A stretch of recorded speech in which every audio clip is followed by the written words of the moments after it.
My name is April Lee Fields, and today I'm going to read to you from my book called A Version of You.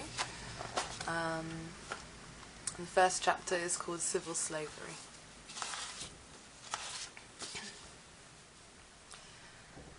Perpetual partying can really weigh heavily upon a dearly departing bag of bones. Juggling the last few weeks of my time in England had somehow become a circus within itself.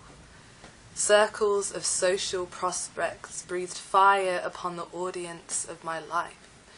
Affable bodies were charred with the black enigmas of not enough. Familiar pupils were widened by the amber glow of insatiability as the fire turned into gold, and their desires would always want more of me. Work commitments balanced on a tightrope above, wobbling and wavering under the weight of an evicted responsibility. They leaned with a casual carelessness that wore brightly coloured socks, frizzy hair, and a clown's red nose of redemption.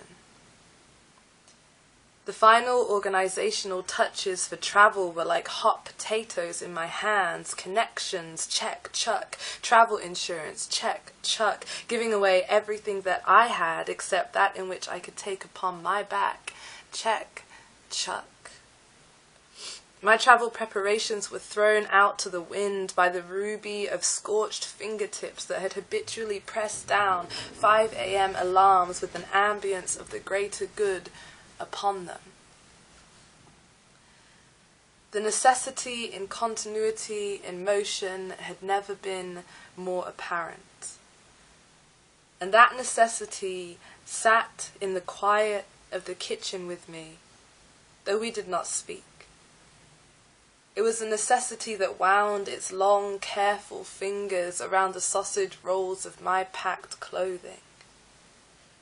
Fabrics rolled their frayed edges back and forth between desire and need. As tenants of a retired Red Duke of Edinburgh pack, my clothes were evicted for reconsideration without sentiment, before being submerged once more into the darkness alongside fewer garments than before. There sat with me a soft necessity that needed to consider the versatility of numerous eyeshadows and underwear. There were mermaid lagoon eyes that fought for a place against the unweighted nudity that I knew would also find my skin. Silky undergarments that were hungry for browned buttocks looked nervously up at me from atop their piles. They knew that my derriere also desired the undressed freedom of swooshing around in the commando jungle of liberation. And those same buttocks sat upon the cold tiles of my kitchen floor. A tiled floor that pushed cool air up into my skin and left me with cheap thrills. It was a tile floor that did not actually feel anything like a tile floor at all. It wore fake plastic squares with diamonds inside of their impersonations, and the oven breaks the silence attempting to heat away the fake that had joined me and the quiet necessity. But there was no real heating in my kitchen. Still, I began to entertain the idea that my destination could ever hold temperatures above the current freezing English air. Winter held me captive, and the illusion of the sun mocked my subconsciously packed woolly socks and jumpers. The Duke of Edinburgh laughed to himself with a fabricated tongue that hung down lazily beside a necklace tag. It read, Destination Asia. I looked around the soft walls of my little one-bedroom, bottom-story flat, my winter's retreat, our lover's den. Mold crept up the ivory walls like aged vines of untamed ivy.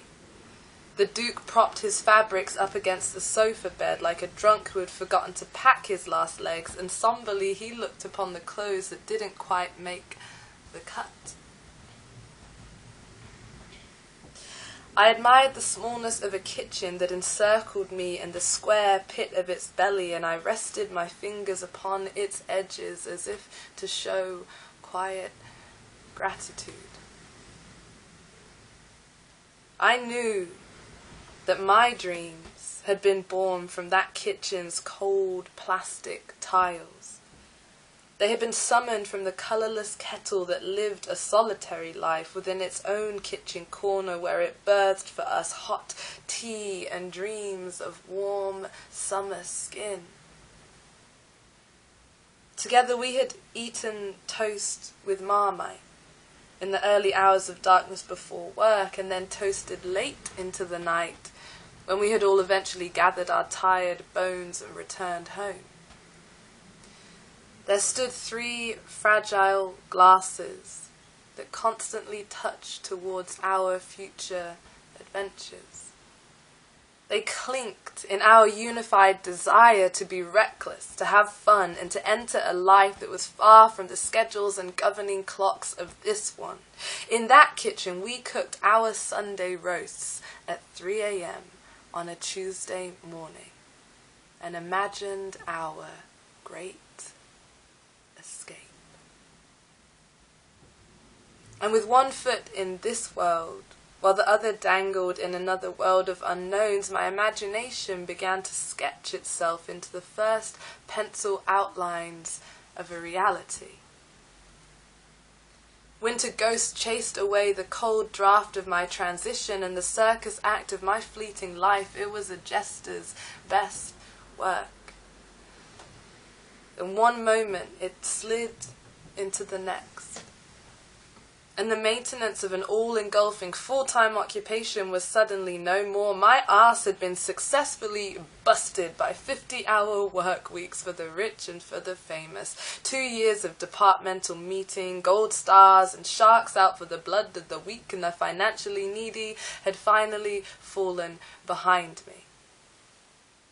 And I slid out of the weights of responsibility as if it were a silken nightgown that gathered itself at the calluses of my worked feet. The metallic clank of £6 an hour minimum wage shackles released themselves and sent shrills into my being, jolting me, reminding me not to forget to pick up my soul on the way out of the door. It had been tucked away in the cash register for safekeeping. So I waved farewell to a responsibility that had been bubble-wrapped in slavery. And I did not stop to look back upon the polished shoes of airs and graces that masked a dark visage of gluttony and misguidance. The faces of grimacing wallets smiled their green dollar bill toothy smiles at me, for they knew that falsified interactions of pleasantries were all simply in the name of excellent customer service. We were buying one another over white linen tablecloths, but it was a civil kind of slavery. I had tried it on, and after gaining success in the business world, I knew that I had worn it well. I had wanted to ensure that when I left it all behind me, it would not be because I was unable to function in the world of consumers. I would not be leaving because of its hungry mouth and my inability to feed it. I would not leave because the commercial world reminded me of dark things under large beds, but rather I would leave down to my own personal choice. I would leave a productive member of those suit and tie lands. I would abandon my proposition for promotion back in the stuffiness of our monthly meeting room, along with the memory of suits that had loomed over my underpaid contributions. I had aspired to depart a conqueror of the machine, though in reality I was not a conqueror at all.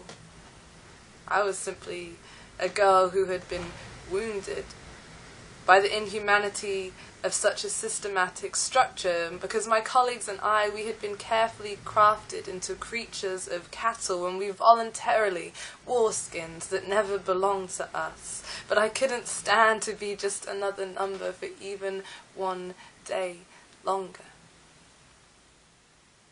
I was tired. Now, being in England for the last 2 years had been long enough to let the grass grow in between my toes for the first time in many moons. And no sooner had I prepared to depart, but then my wavering heart showed me of all the entwined connections that the past few years had offered up. Christmas Day had been spent amongst my family of a re-established connection where together we had opened our presents and eaten ourselves into slumber. We had celebrated beneath the roof of a familiar farmhouse that would always protect the quiet of our comforts. For too long had my familial chambers been vacant. The cold care of a Russian's voice began extending her family unto me, and we drank wine and shared gifts of our precious time whilst our worlds had connected very unexpectedly. Sleepovers of forever friends had also continued to formulate, where the fountain of youth was forever flowing with stories of our connections between the pillows and through the linen.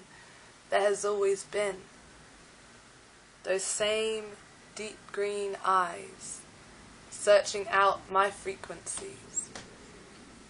They are the emerald inquisitions that wear themselves upon the familiarity of my best friend, and she looked at me through the white of her sheets and she wondered why I was leaving her yet again. Piss-ups often poured our pack of wolves into the park on a Saturday night, where we would be lost in a roundabout that was destined for Never Never Land, and even though 26 years had found me, it was never the plan to grow up. A network of continuity had been formed, and as I prepared myself for an undetermined amount of time away, fevered farewells took precedence over solitude. Years swam around in my possibilities, and from the mouths that had become accustomed to my presence, there formed upon their curves the cool whispers of my abandon, and the sense of simultaneous desperation and excitement sat in the diversity of their eyes, and each step that I took further from my friends seemed to suggest a diminishment in my love for them. But those were just the demons talking. Keep walking. My loved ones encouraged to my dreams. Keep walking. Sleep was no longer as readily available as the winter had previously offered. For we were busy bees with bittersweet farewells and leaving parties to attend to. One final burst of playing in the park until 3 o'clock in the morning found me with socks in my hair for lack of a hairband. Bands were started in our bathroom of heavenly acoustics. Carefully orchestrated dinners asked me slyly if I could get used to this.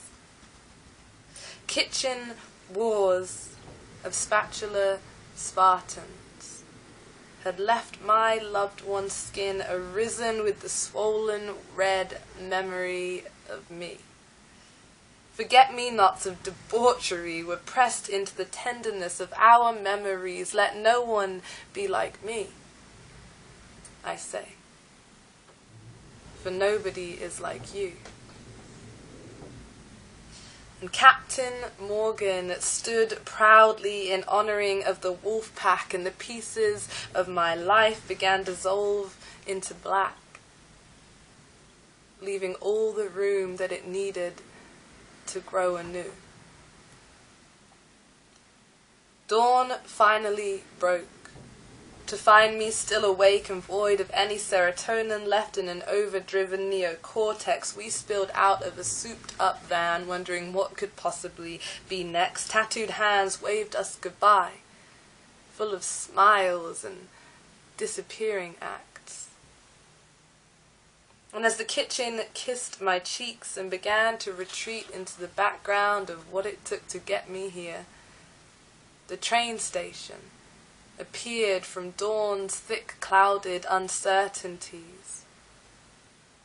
And the three of us stood there, with backpacks and hazy eyes that rested lazily upon the possibilities of our new way of life. I stood beside Ben, my psychedelic lover, born of abandoned dreams and angelic soul.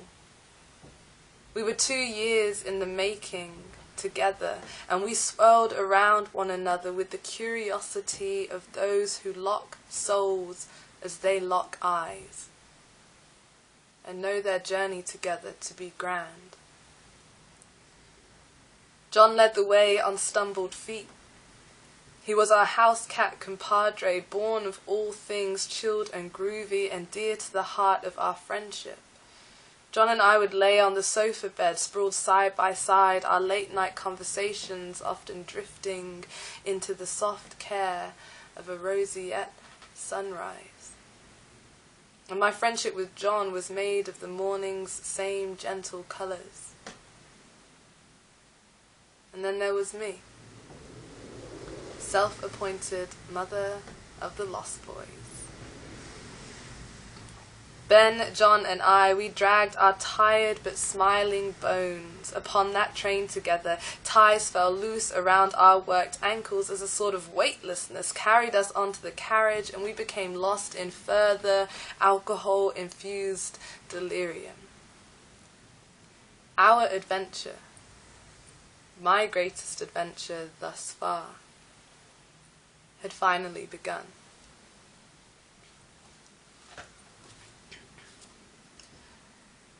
I felt like the weight of the world was on my shoulders.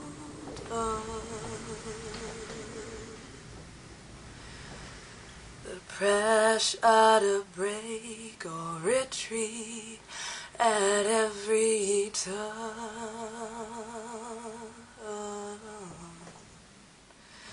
A face and the fear that the truth I discovered.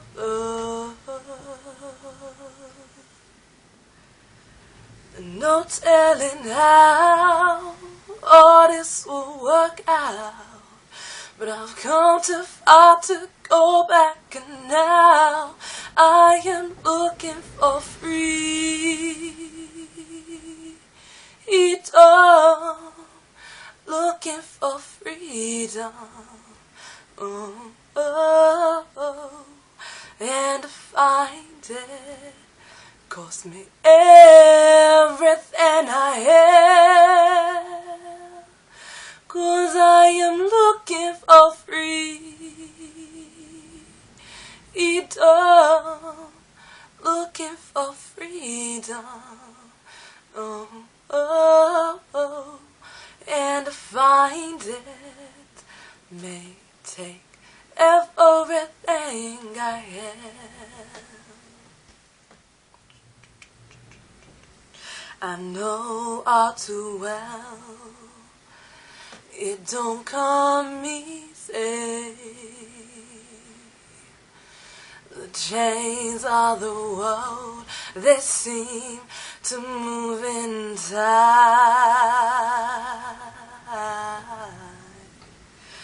I try to walk around, I'm stumbling so familiar. I try to get up, but the doubt is so strong. And there's got to be a wind in my bones. I am looking for freedom, looking for freedom, and to find it cost me everything I have,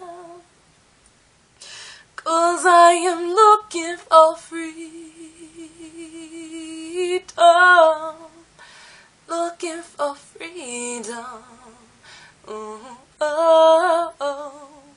and find it may take everything I have. Oh, life hasn't been very kind to me lately,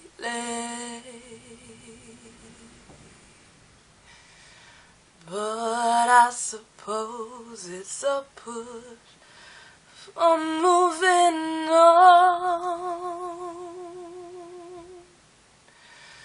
In time, the sun's gonna shine on me nicely one day. And something tells me good things are coming, and I ain't gonna not believe, 'cause I am looking for freedom,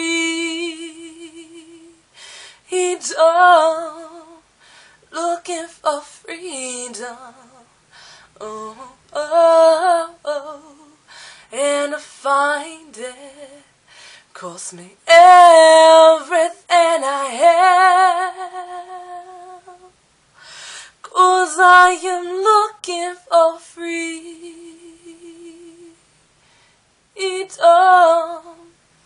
looking for freedom. Oh, oh, oh, and to find it may take everything I have. Thank you. My name is April Lee Fields. That was a reading from my book, A Version of You. You can buy it on Amazon. And that was a cover song called Freedom by Anthony Hamilton. Alright, April Lee Fields, over and out. Peace.